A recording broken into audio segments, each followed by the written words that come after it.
The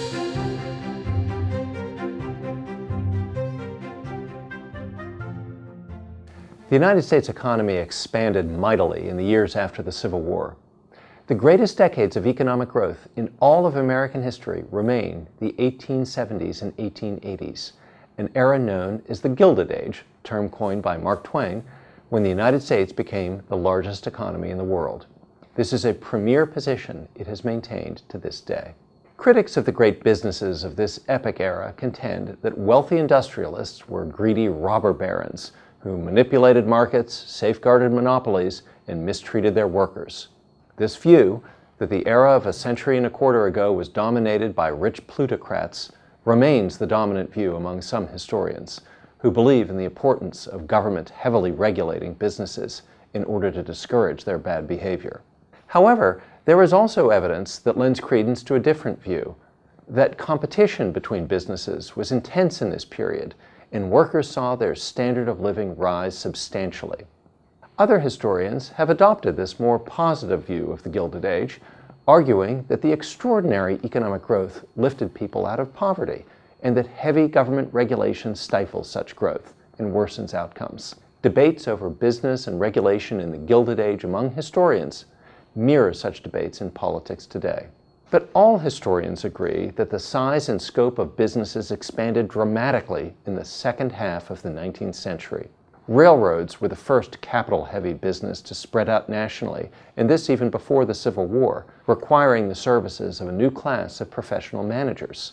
Mass production in factories also became widespread in the latter half of the 19th century. These huge new manufacturers became the nation's first widely held public stock corporations. Management techniques perfected in this period included both horizontal integration, which is merging with competitors, and vertical integration, which is buying up all aspects of the production process, from raw materials to the marketing of the finished good. The two businessmen, along with the banker J.P. Morgan, who embodied the business success of the post-1865 period, were Andrew Carnegie and John D. Rockefeller. Carnegie, the steel magnate, bought out competitors as he equipped his factories with the latest technologies and innovative processes that enabled him to cut costs and set prices below that of his remaining competition. Rockefeller made similar moves in what became the dominant company in its industry, Standard Oil. After the Civil War era inflation died out in the 1860s, prices gently fell by about 1% per year until the 1890s. This was a boon to savers who saw their nest eggs grow, and to consumers who could buy ever cheaper consumable goods every year. But some farmers were hit hard by the deflation of this time because they had borrowed to buy land and equipment. However, the engineering revolution of this period also led to enormous leaps in farm productivity, enabling many workers to leave the farm and seek out better opportunities in urban areas. Small businesses also prospered in this era. The typical large-scale business of this period did not have the ability to market to all niches. Therefore, small businesses filled the gap. For example, small steel companies in Pittsburgh, Pennsylvania manufactured nails, nuts and bolts, barbed wire, and other items that Carnegie Steel in the same town did not make. By modern standards, workers toiled for long hours in dangerous conditions. For example, the average steel factory worker worked 72 hours a week. However, the standard of living and disposable income of these working families also increased. This was especially true of new factory workers, such as immigrants and former farm laborers. A farm laborer in that era worked extremely long, difficult hours while being exposed to the elements at low pay.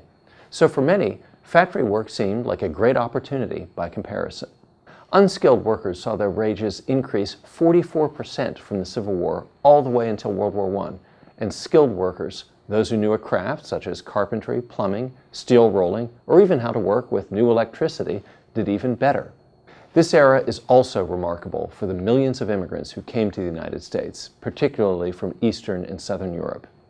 They came in such huge numbers because of the increasing opportunity that the United States offered in this profound era of economic growth and industrialization.